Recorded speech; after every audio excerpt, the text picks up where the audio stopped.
Hi, guys. Good morning, everybody, Provincetown and afar. Yeah, thank you for joining us for another episode of Wake Up in Provincetown, Provincetown's first morning talk show hosted by me and Bob. It's called this. This is look at our cups. We got coffee mugs. Like, what's a morning show without coffee mugs? So, I know. Yeah. Branded merch. Right. Stay tuned to see how you can get your own. Get your hands on a coffee mug. Mm-hmm. How are you doing, Bob? I'm so good. Good. How was your week? Well, I fell down at work and I hurt my arm really bad, and then they told me I couldn't work again until Sunday. So this is the first summer vacation I've ever had. Good for you. Ever. How are you enjoying it? It's Bear Week in Provincetown. So it's been aces. I mean, they tried to, the Bear Week people were like, Bear Week's not happening because of this worldwide pandemic, but the bears are here anyway. Yeah. And I think we may even have a couple on our show today. I think we might. Yeah. The bears are here. They're enjoying Provincetown, socially responsible, distancing themselves. And Bear Week's always one of my favorite weeks. I feel like it has such a nice vibe, such a vibe of community and support and friendliness, and I love that. Me too. Inclusivity, sexiness, hairiness. They love food. I love food. Yeah. I think I'm in the early stages of my bear life. Bear phase 1. Yeah, bear phase 1. Good for you. And speaking of phases, I was eating outside at a restaurant last night that has never before had outside seating. That is one of the perks of this whole time in life. We're good with silver linings more so than perks. I'm all about silver linings. Molly and I were talking about this earlier. Jimmy's Hideaway has seating on the beach. There's a little patio back there. Everybody has seating outside right now that has never had it before. June Bar just opened the other night, finally. I think Audrey's mostly inside right now. But I had my first chance to dine out since everything reopened. I went to Cafe Heaven this past Saturday. What did you eat? Chicken ravioli. I feel like I've mentioned chicken ravioli from Cafe Heaven like 10 times on the show so far in our 2 episodes, but it's real good. That's going to become a drinking game. Whenever Harrison says chicken ravioli, have a sip of your coffee, everybody. Your coffee, yeah. I had the seafood stew at Jimmy's. It was flawless. Everything was perfect, and it was so beautiful and romantic. I wish you could have seen what the water looked like. Everybody go, because this is probably the only summer that we're going to get to eat outside at all these places. So go, go, go, go, go. Yeah. Great. What did you do? Aside from work for me when I fell. Worked for Bob when he fell. That's mostly what I did this week. Thanks for that. You're welcome. Yeah, should we move it along to news? Yes. Awesome. So I have our global news story of the week. It's not happy news. There was a major blow to LGBT marriage equality in Russia this past week as legislation was introduced as part of Putin's promised crackdown on the queer and trans community. They introduced legislation that proposed closing a loophole that allowed same-sex unions that were registered abroad to be recognized federally in Russia, basically entirely ending any avenue to a same-sex union in Russia. The legislation also would effectively ban adoption by trans people. This comes after voters approved such amendments to the country's constitution, defining marriage as only between a man and a woman. Although Trump had forbidden flying the pride flag at any U.S. embassies without expressed authorization, the U.S. embassy in Russia skirted the rules a little, as those rules only applied to flying those flags on flagpoles. So in solidarity with the queer community of Russia during this election, when this was voted on, they flew a pride flag on a line suspended between 2 balconies, which I love that. Our community here in P-Town is home to a few residents that are here on asylum claims from this very region itself of Russia and the surrounding area. So this specifically affects our community as a whole, considering that Trump is currently trying to limit the avenues of asylum for people all around the world coming to the United States. I know how much marriage equality meant to this community here, and I think it's very important that we look globally as we live in what is the closest thing to queer utopia in the world. So I think it's important that we use our power and our influence to help our queer family members around the entire globe. Absolutely. I mean, as far as gay people on planet Earth, we in America, and maybe even particularly here in Provincetown, kind of have it made. Yeah. So it's important to use our voices to help out those who do not have a voice. Right.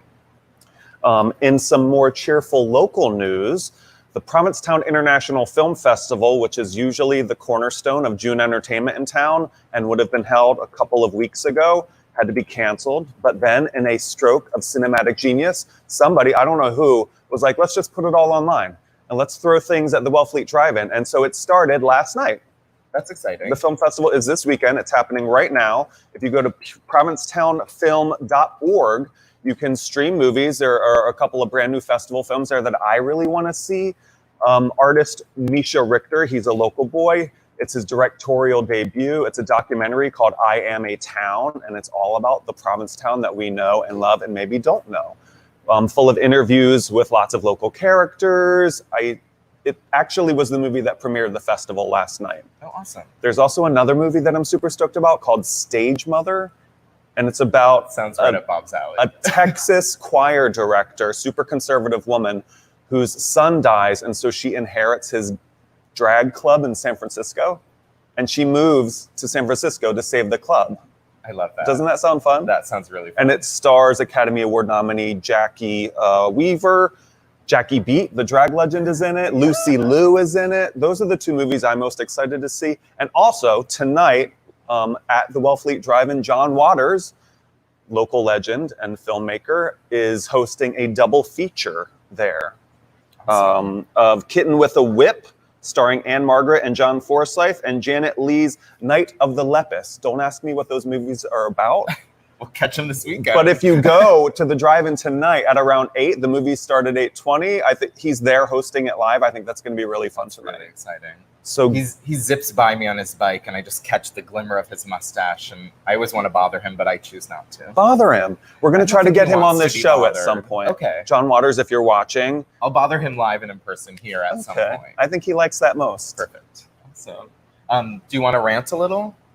I do, actually. Okay, let's, the next segment, we're going to do our rants.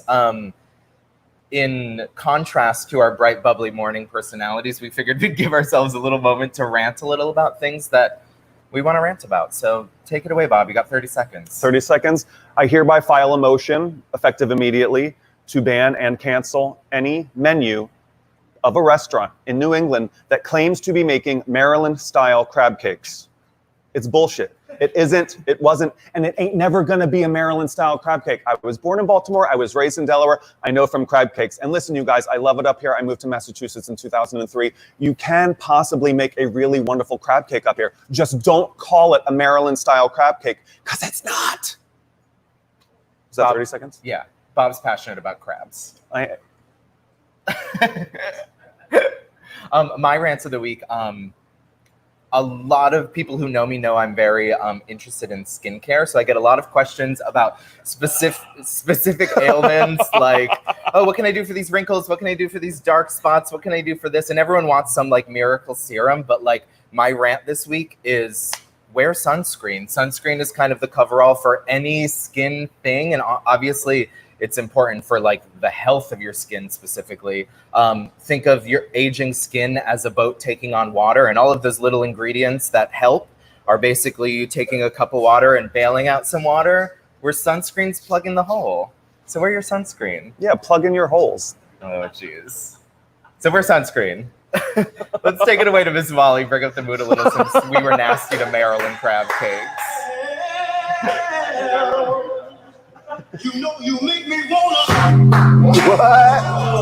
Yeah.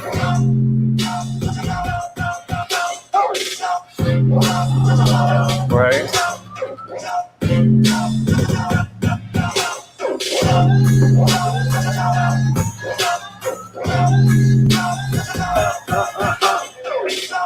Thank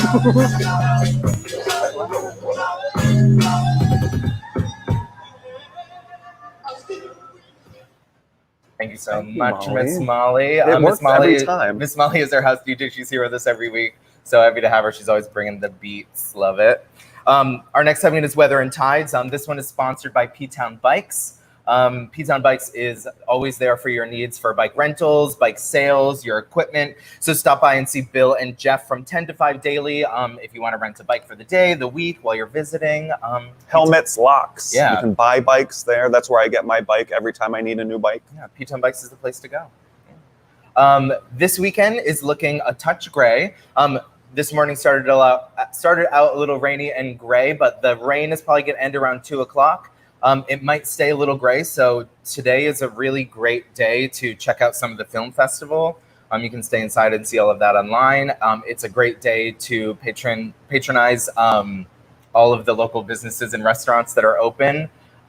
They would love to see you. I know that's true. The next 2 days are just partly cloudy, so they might end up being beach days. They might end up not being beach days, so just stay tuned. I think this is going to be the last coolish day for a little bit. Tomorrow and Sunday looks like about 82 and partly cloudy, but warmer.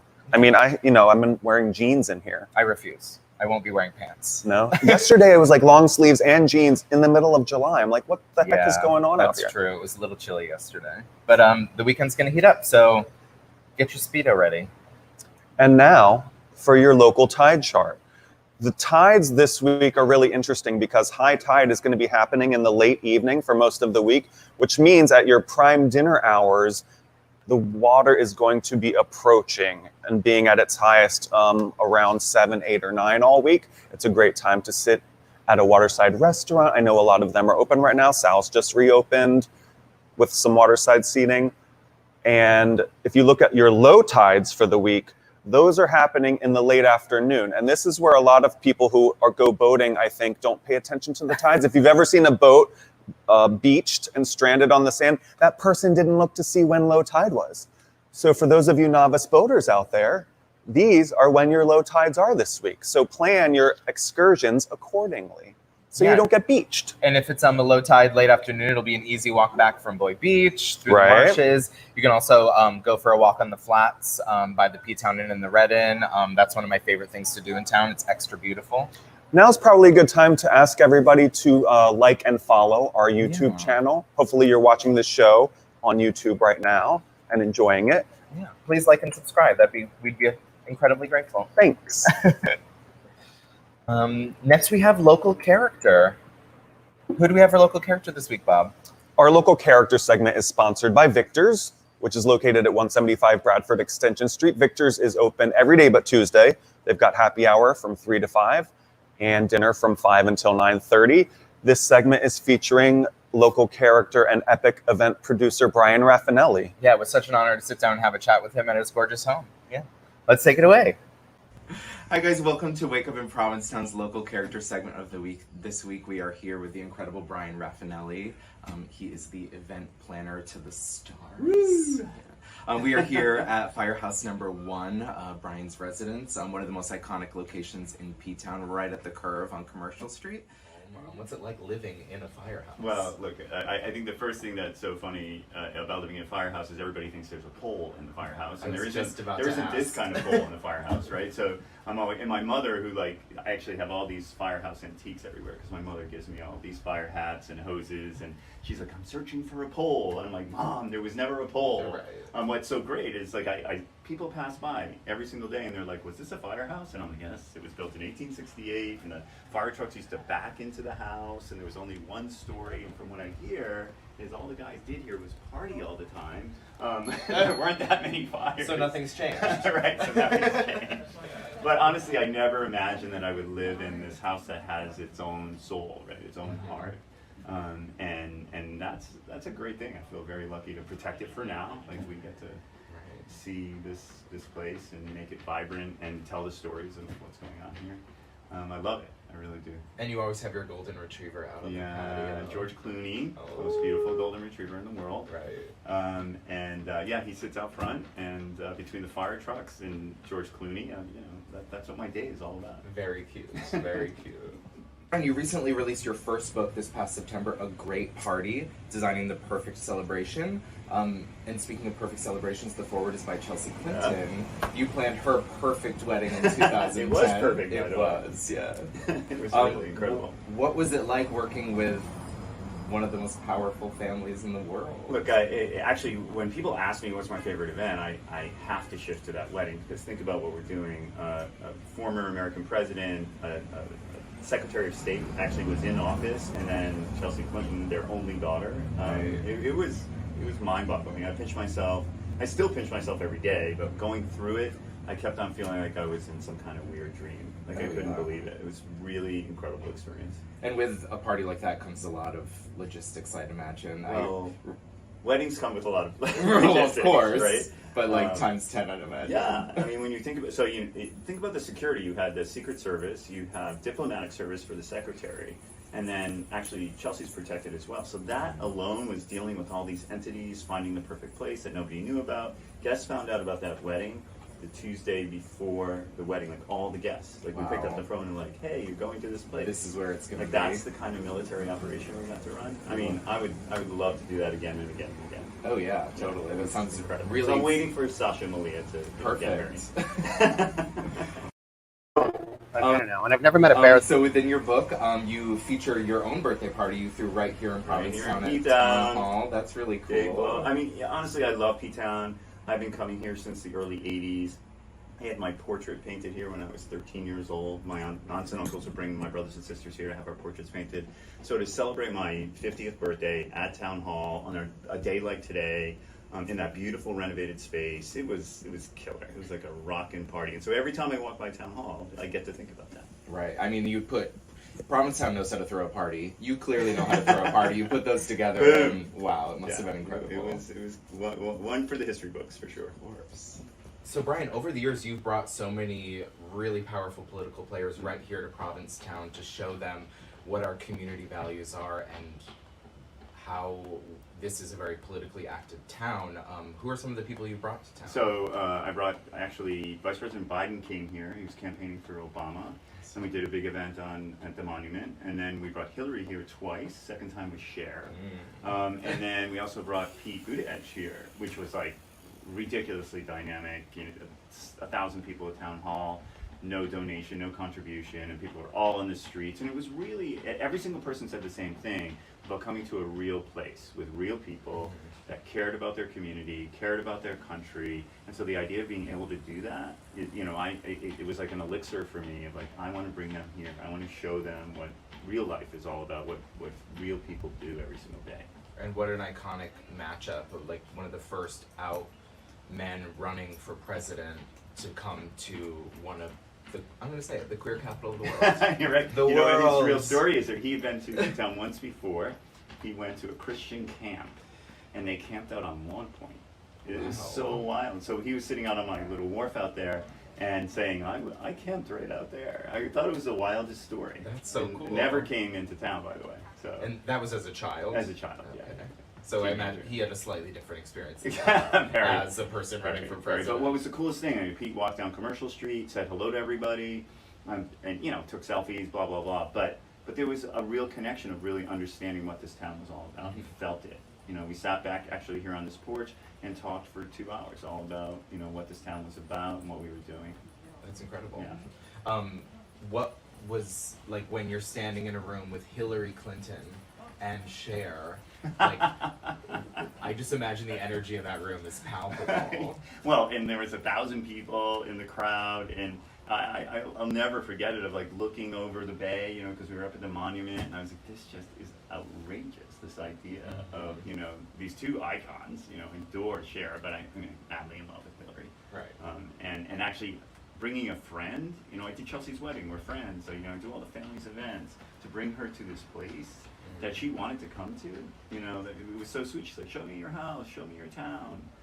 So that idea of doing that and then giving that back and being able to like, hey, yay, we got Hillary here. Right. That was something. So Bryan, we're in an election year, and as a queer creative, what do you think is the most pressing issue that people should be focusing on going into this incredibly important election? Well, look, there is only one issue out there, and that is, if it's an issue, it's winning. Like, we must win this election. I want people to think about this idea of waking up the day after the election and Trump winning. That is terrifying. That was hard enough once. Right. I mean, but twice. So we must win. All these conversations about, the candidates and their personalities, and it's like, no, we must win. We must get out the vote. Everybody needs to vote. Everybody needs to vote early. They really have to figure this out. They cannot take it for granted.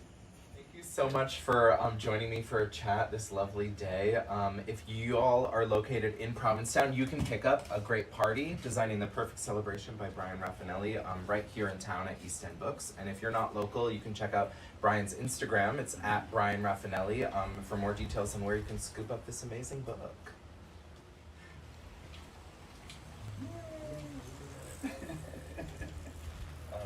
This is such a beautiful book, though.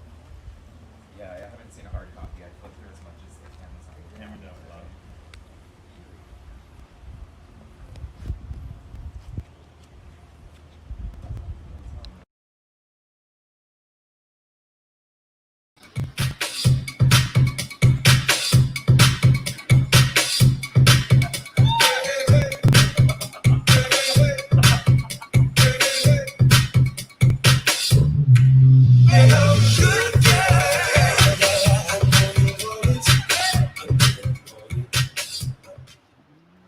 Thank you so much to Bryan Rafanelli for letting us sit down and talk with him. It was really an honor to sit down and talk with him, and super interesting. We also discussed a little bit how his business has changed. He went from having like hundreds of events a year to shifting all of those till late next year and virtually. So his business has entirely changed, but he's making the best of it. Thanks, Bryan. Yeah, thanks, Bryan. Today for our one of our interviews today, we have the incredible Brian Sims with us today. This interview is sponsored by Strangers and Saints at 404 Commercial. They're open Wednesday through Sunday, 5 p.m. You can go to their website, strangersandsaints.com, to order takeout or make a reservation. Thanks for being here, Brian. Guys, thanks for having me. Yeah, of course. Thanks. And thank you for that. No. You jerks. Bryan is the first openly gay elected official in Pennsylvania history. He represents the 182nd district. He assumed office in 2013. And openly is the operative word. I get the first gay legislator all the time, and you're like, no. My building is all marble and gilded and mahogany. It's had gays in it for all time. Yeah, that was probably the late 1700s where the first not openly gay person was in office.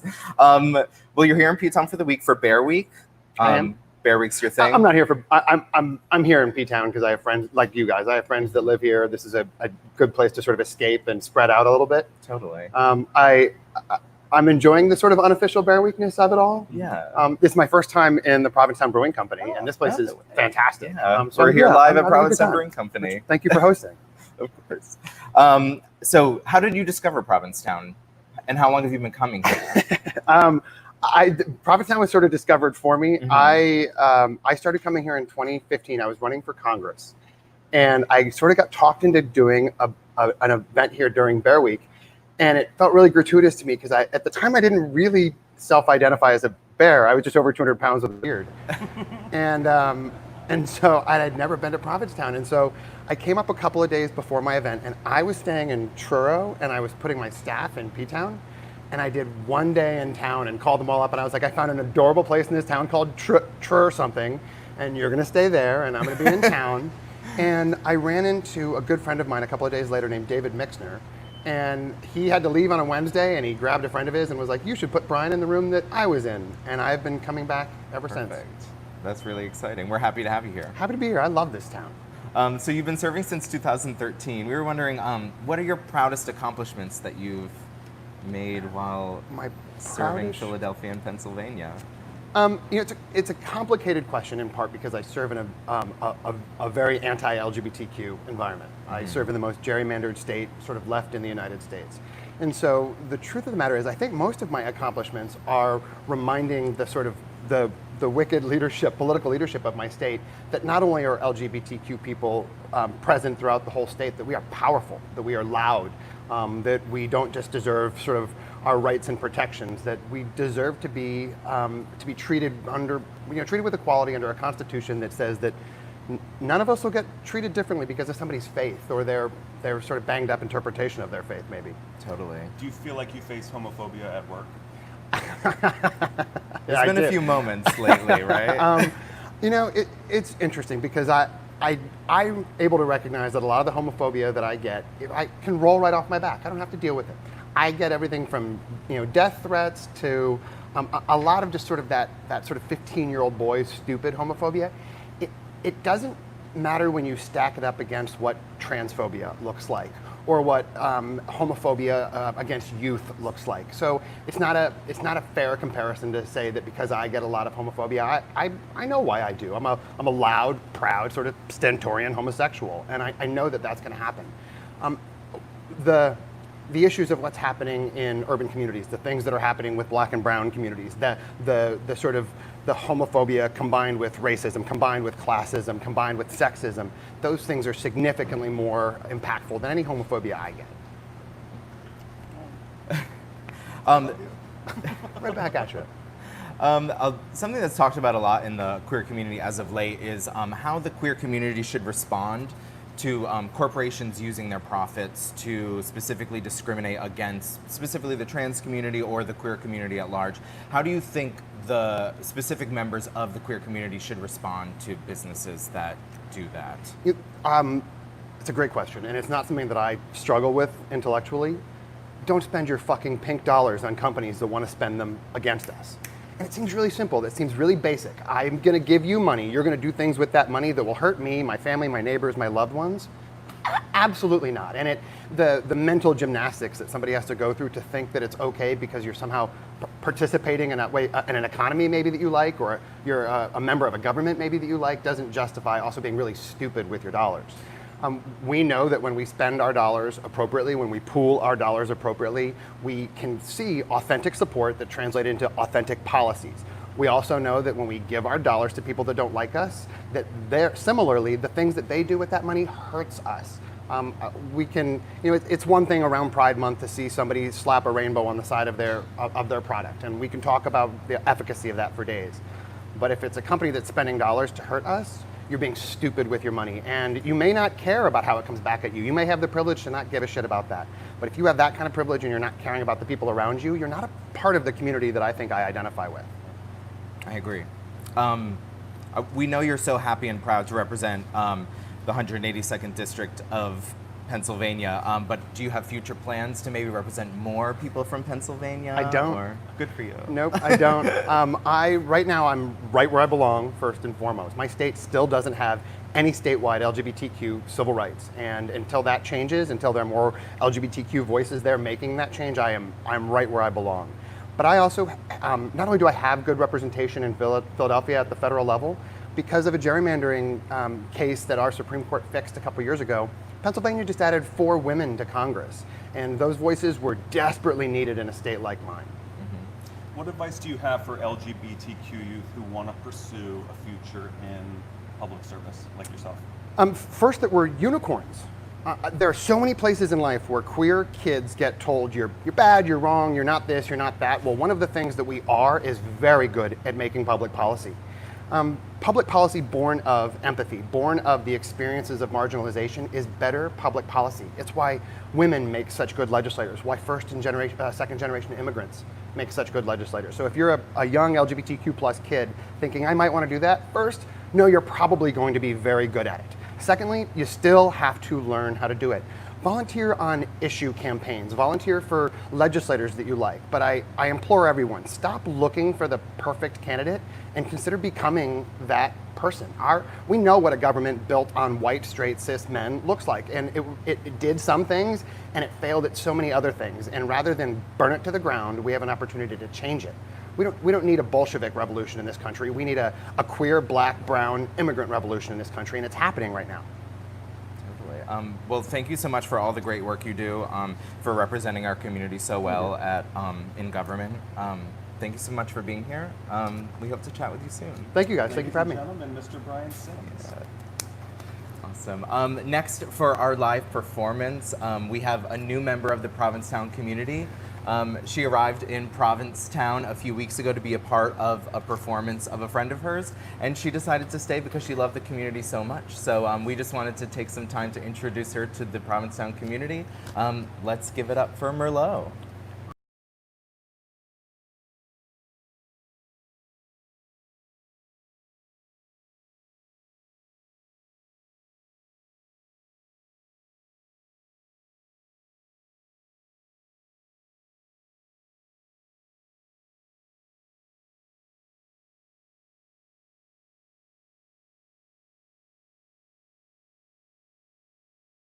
Okay, you can go.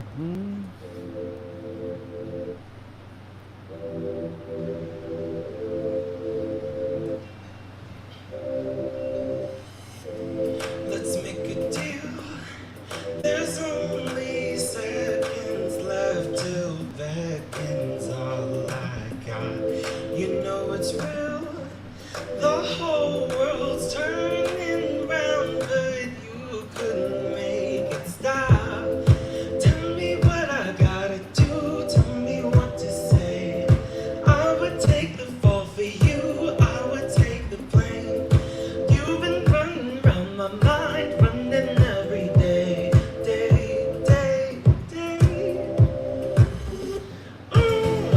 Baby, I love the way we're feeling. You're turning me out every day, turning me out my ways. Oh, baby, I love the way we're feeling. You're turning me out every day, turning me out my ways. And it's all for you. And it's all for you, and it's all for you, and it's all for you, and it's all for you, and it's all for you, and it's all for you, and it's all for you. I need you here.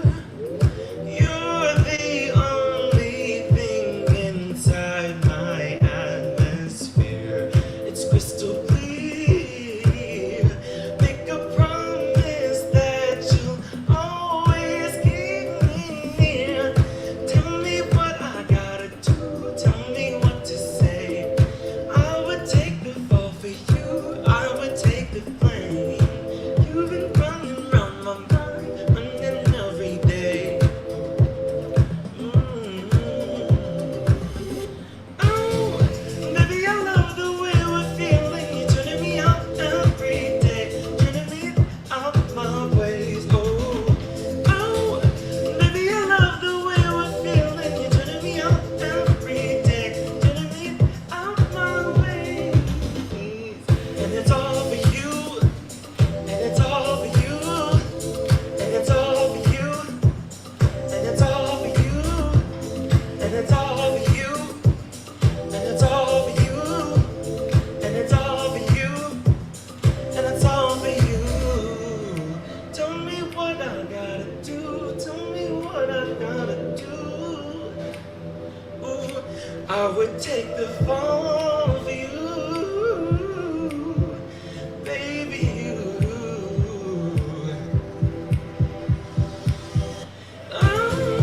Baby, I love the way we're feeling. You're turning me out every day, turning me out my ways. Baby, I love the way we're feeling. You're turning me out every day, turning me out my ways. And it's all for you, baby, all for you.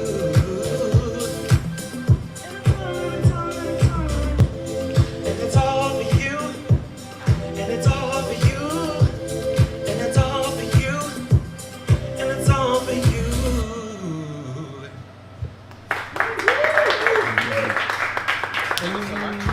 Thank you. Merlot is our newest member of the Provincetown community. We are so happy to have her. That was one of her original songs. We can find it on Spotify, correct? Yes. Every streaming platform. Perfect. Every streaming platform, you just search for Merlot and you can find her there. Next, we have a segment brought to you by Cafe Heaven. They're open Wednesday through Sunday from 8 to 2 for breakfast and 5:30 to 9 for dinner. This segment is featuring one of our new correspondents. It's Erik Borg in his new segment, Getting Dirty with Erik. Let's take it away. I'm here with Ted Cormier, a true Renaissance man who has embarked on a career in aquaculture farming. Thank you, Ted, for being here. My pleasure. Ted, you were kind enough to take me out to the Provincetown Harbor Flats the other day and show me your aquaculture farm. So why don't you tell me a little bit about what's going on out there in those cages that many people might have seen but don't really know about? You probably noticed the black cages out behind the Red Inn, and those are grants, and there are several of them, acre grants for aquaculture. Well, it was so cool to see how they're basically grown, these Yes. shellfish. Like, so these delicious oysters that we love aren't really raised, even though they're animals. They're basically grown. So can you tell me about the process? So far, we have elected to buy 2 millimeter sized seed from the nursery, and then once we get it, then our responsibility, of course, is to grow it out, and we do that through a bag and cage system that allows us to do just that. Once we get the seed, we start putting it into mesh bags. As it grows, it gets bigger, then we're able to increase the gauge of the bags, which allows more flow that will also support the size of the oysters. So it's a system of growth and separation, and allowing as much nutrition as possible to come through the bags and the cages. Make sure that the bags and the cages are always clear of algae and seaweed and so on and so forth, because that can diminish the amount of nutrition that they're getting. And to make sure that the amount of animals in each bag are the proper amount of animals, so that they're not competing too much for nutrition, and also that they are like size. How long does it take for an oyster to grow to maturity so that it's ready to be sent to a restaurant? So that's 3 years. There are several 100,000 out there at different points of maturation, and that's between you and all the other farmers, or no, is that that's just yours? me. Wow. Yeah. So and similar for some of the other farmers out there have the same or more actually. So there is quite a bit of product out there that just hasn't matured yet, and that we'll see on the market in the next couple of years. And so we know about Wellfleet oysters. Right. We don't hear of Provincetown oysters nearly as often. Why is that? Relatively speaking, it's new for us. We aren't Wellfleet, that's for sure, but we're wannabes. Yeah. And so we're working towards that. The actual animal is the same animal as they're growing in Wellfleet, or anywhere on the East Coast. It's called Virginicus. So it's the same animal. The thing that influences flavor is salinity of the water and minerals in the water and so on and so forth. So it's basically a location thing. We grow in completely clear water in Provincetown out in the harbor. It's like you can see right to the bottom. That is not necessarily true, and better or worse than any other places that they're grown, including Wellfleet. Wellfleet has a little bit more mineral in the water and so on and so forth. So that would impact its flavor, and those in the know, or those that have very good palates, would be able to tell the difference between certain oysters, maybe between a Wellfleet and a Provincetown oyster. People that have tried my oysters that do have that type of educated palate do say that there is a difference, and fortunately they like mine better. Well, I have tried your oysters. I may not have an educated palate, but I can say they were delicious. I like it. So you were telling me that the shellfish actually contribute to cleaning the water, or improving the ecosystem out there. How does that work? Yeah, so it's kind of interesting to the extent that I fully understand it, but because they filter water, and they filter at such crazy amounts of water a day. One oyster filters gallons of water in a day, which is really kind of insane. As a result of that, it's removing things from the water, and ultimately over time clarifies the water. And in a pretty short amount of time, it has a pretty amazing impact. So you can actually clean up your harbor just by introducing them to the water. Wow. So yeah, so it's a lot of great stuff. I mean, it's coming from seed. It's sustainable. It also cleans the harbor. It's like, what's not to like? Yes. The whole process is pretty cool. Yeah, so by eating an oyster, you're contributing to a year-round economic engine of the town. Right, right. You're cleaning the harbor, and you're giving yourself a delicious snack. That's right. Wow. What a service you are providing. It's amazing, isn't it? All by myself. So you mentioned that this is a sort of a burgeoning industry for Provincetown. Right. And maybe someday, where do you see Provincetown oysters or the aquaculture farm out in Provincetown Harbor ultimately going in, I don't know, 5 to 10 years? The town the town of Provincetown is very much supporting us, and they believe that this is part of the blue economy and that this is going to serve all of us in this town well. And there's room for other people as well. I mean, we are currently looking to get more people involved in aquaculture here in Provincetown. There are grants available and so on and so forth. And there are a lot of people in the industry like myself that are really willing to help those that are interested to actually coach them through the process. And how far and wide are your oysters going? Everything that we produce, and when I say that, I mean the handful of farmers that are currently working and currently at the point that they're actually harvesting. Most of that is landing in Provincetown. Not necessarily with our name on it, although we would like that to change.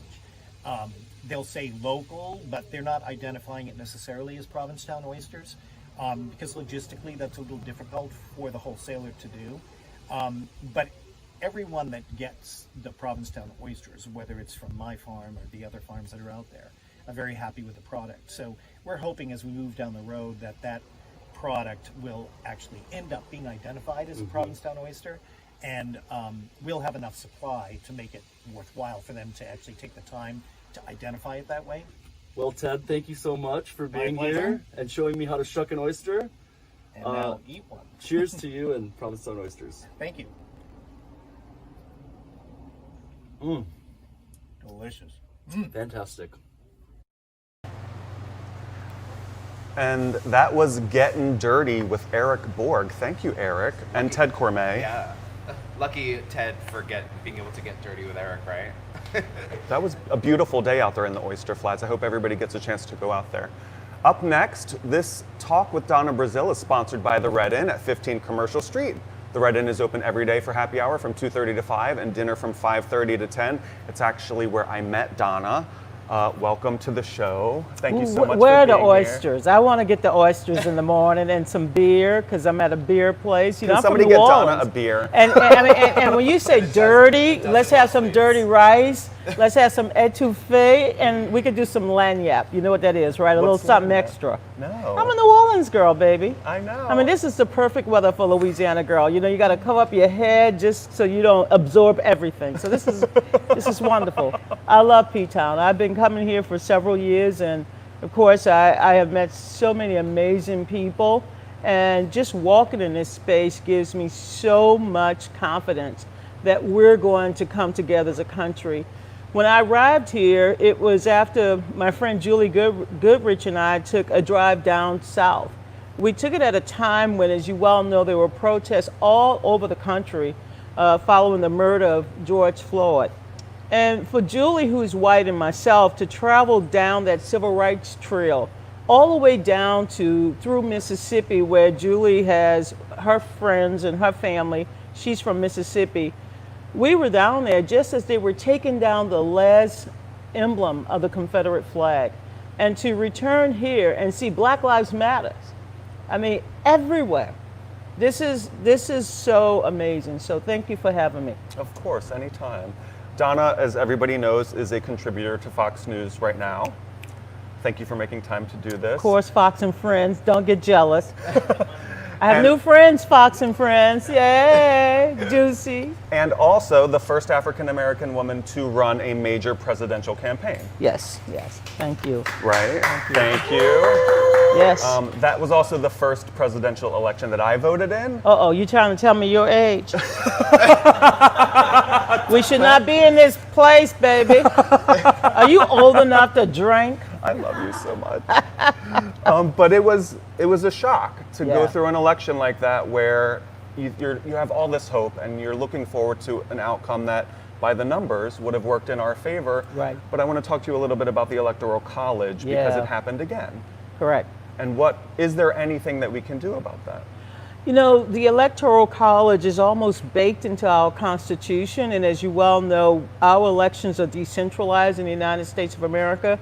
So it's really a collection of states, not what we do nationally in terms of the popular vote, but it's what happens in the states. And so every state matters in the Electoral College.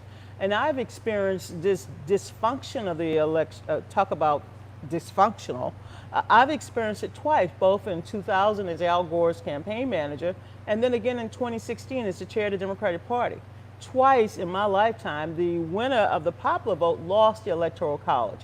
It's old, it needs to be abolished, and we need to have the election, you know, directly from the American people, the popular vote, and not the old historical Electoral College. So it may happen in my lifetime. Let's see what happens. Yeah, we can cross our fingers. Right. So my dream job is political commentary on specifically Fox News, which Ooh. is something you do. Yeah. What are the challenges of being a liberal voice on a channel that is known for being very conservative?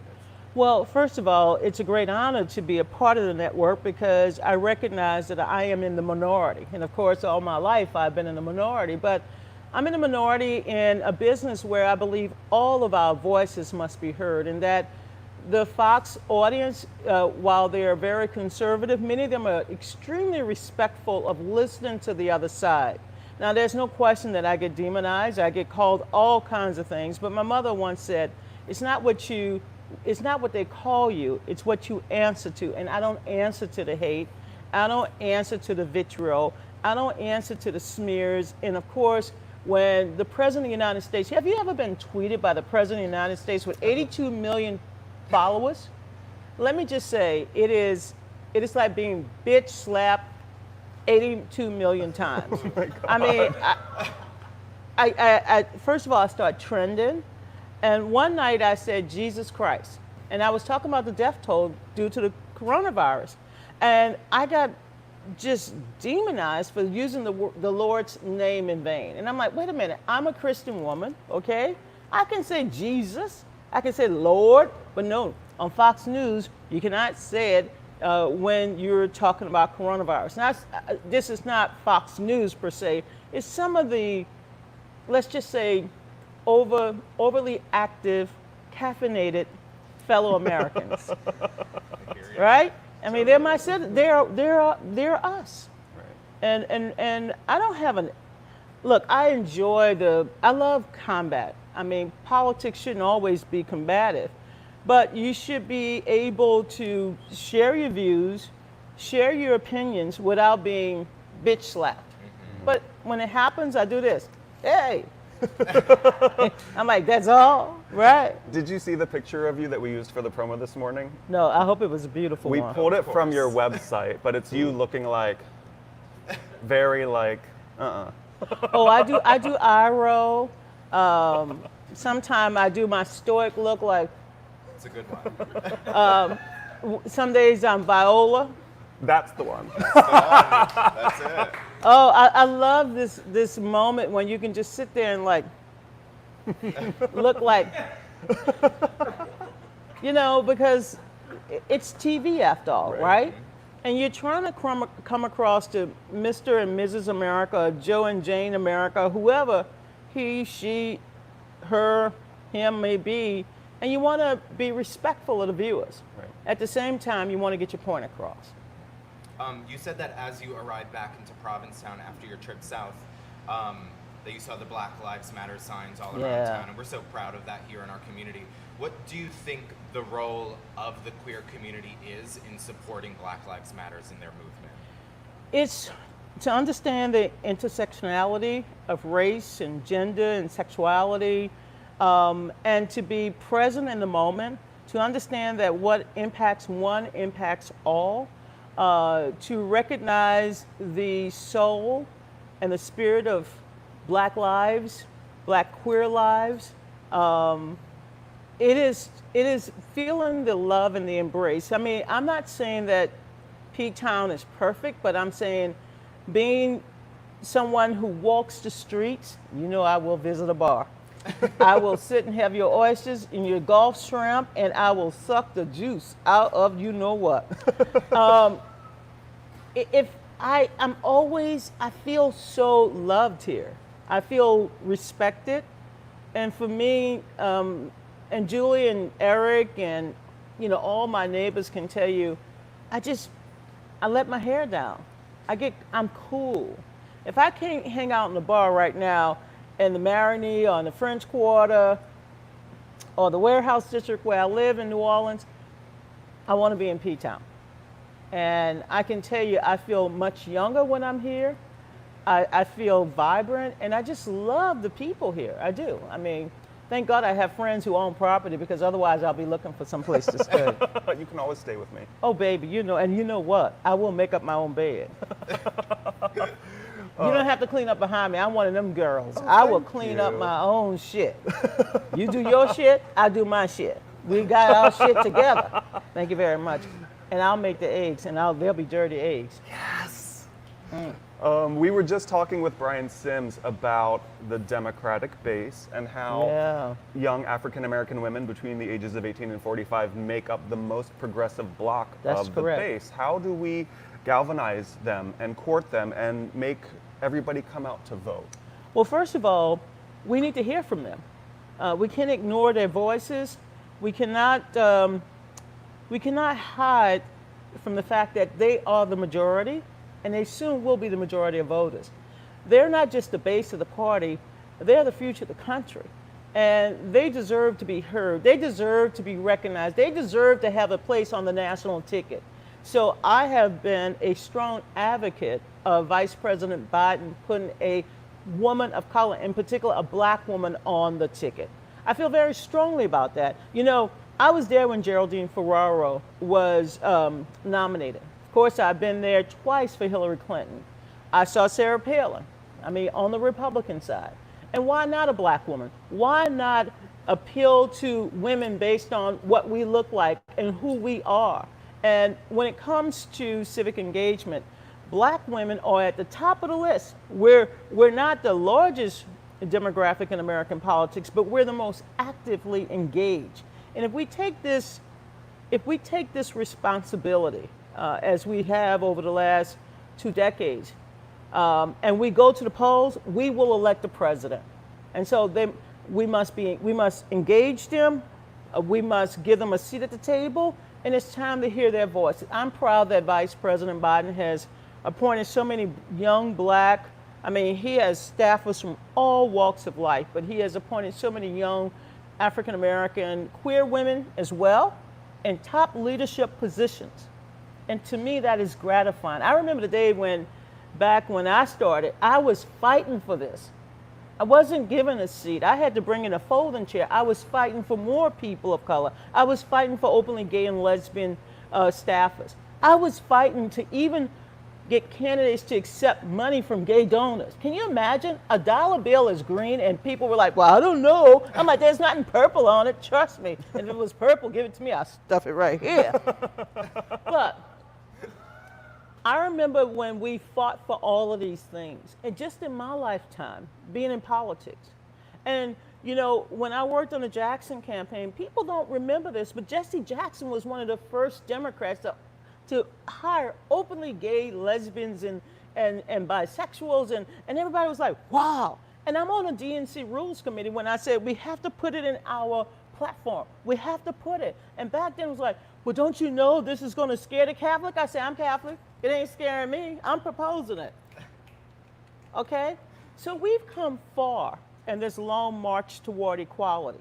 And we cannot go back, but we have to march together. Because what impacts me impacts you. You are my brother. And I am going to stand up and fight and march. And I'll never forget when Matthew Shepard died, and I was appointed, I self-selected myself to serve on the National March on Washington. And everyone said to me, why are you doing that? I said, because I organized at the age of 23.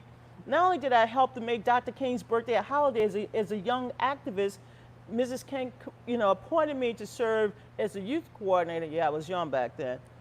But then a year later, I was the 20th anniversary mobilization coordinator. And so when my brothers and sisters came to me and say, we need you to be on the board, I say, absolutely. And then when I became campaign manager, they criticized, well, oh my gosh, she's on, you know, and I was moving to Tennessee, she got all this gay and lesbian stuff. I said, really? What? Hello? We're the future. You cannot, you know, we got rid of segregation and then all of a sudden we had to like become resegregated. I'm like, I'm not going to resegregate. We're going to be part of this movement and we're going to embrace it. And luckily Al Gore embraced it, the Democratic Party embraced it, so I wasn't in the background. But then again, 4 years later, I came out for gay marriage before the gay community did in terms of the national community. Everybody's like, oh my God, she's for gay marriage. I'm like, well, yes. Thank you. Love is love. And you know, I give credit to people like Coretta Scott King. I give credit to Eleanor Holmes Norton. I give credit to all of those who came before, including Bayard Rustin. Those who came before, they were willing to march. And they were not only marching for Black lives, they were marching for every American citizen to be treated with love and dignity and respect. And for me, that is who I am. I come out of that tradition, and I'm not going back. I'm going to go forward. And I'm going to bring my gay brothers and sisters together with my Black brothers and sisters, my white brothers and sisters, my Jewish brothers and sisters, my Muslims. We have to march for equality for all. This is not about today I wear this mask and tomorrow I wear another one. It's every day I wear a mask that stands for the true colors of who we are as citizens. And that's who I am. And that's why I'm an activist. While we're on the topic of brothers and sisters, I need to ask you a little personal advice. I do have on my immediate family some very conservative people and Trump voters, and we had to sort of decide a long time ago to take politics off the table when we have our family gatherings. Oh. And I want to know how to re-engage with the people that I love who I don't necessarily agree with, especially if they might be considering voting for him a second time. Well, first of all, you love your family. We all do. Although we all have crazy uncles and some strange aunts. I know I do. I'm one of them now, Auntie Donna. First of all, continue to love them, continue to respect them, continue to disagree with them, but show them that you still love them. The one thing that I have struggled with some of my Trump friends is that they have this weird connection to Donald Trump. And sometimes it's not issue-based. Right. It's not based on their belief in, say, the border wall or their belief in immigration reform. It's something else. And I have struggled. One of the reasons why I wanted to be part of Fox News was to hear that. And sometimes what I get back is anger. There's a lot of anger there for not, you know, for whatever reasons. So I would ask you to listen, figure out what their anger is, and then try to communicate the love that you have, not just for them, but their concerns. Because some of their concerns are valid. Some of them, let's just say, we will not agree on some of those metrics. But I approach my Trump supporters with as much respect as possible. And I have to tell you, it's challenging, but I'm not willing to mess up my food and my meal and my drink. Right. With some bullshit. I mean, politics is often just people spouting differences and all of these absolute, but at the heart of politics is about our values. It's about our connection. It's about you and I being able to look at one issue and say, I can solve it by doing A, B, and C. You can solve it by doing D, E, and F. But if we cannot figure out the H-I-J-K, Right. we can't get this alphabet soup to work. Then you have your little 3 ingredients, I have my 3 ingredients, and then we're sitting there and we ain't got no meal. So figure out the ingredients that enables us to make a meal. Because if we cannot do that, then we are going to be torn apart as a country. And I'm not going to allow one person with a huge ego and a huge personality to take away all of the good that we've done in this country. You know, just remember, just a few years ago, we came together to elect Barack Obama. And that wasn't just a black thing, that was an American thing. We showed our better angels that we can come together. And we did it twice. I mean, the first time I thought white people had lost their mind. I'm like, oh my God, what happened to white people? They lost their mind. I mean, we got a black president. We got a black president. I mean, who would have thunk it, right? White people lost their mind. What's going on with white people? But you know what? It was white people along with black people and everyone else that said, he is the change we want to see in ourselves. And we need to go back to that because that was a positive development. I think the election of Trump was a reaction, a backlash. Remember, Trump won by less than 80,000 votes in 3 states. And so we need to go back to where we were before Donald Trump because the country doesn't want to always look in the rearview mirror. We also want to be able to drive forward together. And by the way, I don't drive a 2-seater. I want everyone along. Yeah, well, I do have a 2-seater, but that's a private thing. I mean, my public car has a lot more space. I want to drive into the future with as many people as possible because we're being left behind as a nation under this president and his failed leadership. His inability to bring us together, to connect with us, to understand us, to respect us. And I have to say, I don't know if the president truly believes that all Americans are equal. We're equal. And let's hope that we can do our job this fall and send him a big, nice pink slip. The only time I will attribute pink, which is a powerful color,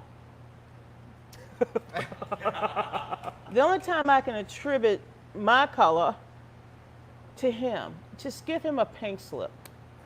Say bye. And he doesn't have to return to Black Lives Matter Plaza on 5th Avenue. He can go down to Florida because one day every street is going to be named after someone that is meaningful and impactful to the world and not just him. Oh my God, thank you so much. Save us a seat in your car, Donna. Oh, baby, let me tell you, y'all got a seat in my car. You have chairs at my kitchen table. You can come into my boudoir. Now, let me tell you about the boudoir. I have 2 turntables. I have so much music that, baby, if you want me to spin it, I can spin it. We do. And by the way, my knees may be bad, but for some reason they can still get down and get up, and I still shake this booty like something got to come off it. And I just keep my joy because it is the most unique quality that we are born with, because we're all born as talented humans. But the most unique quality is that we're born with joy. We have a cup. And the more you pour out, the more is poured back in you.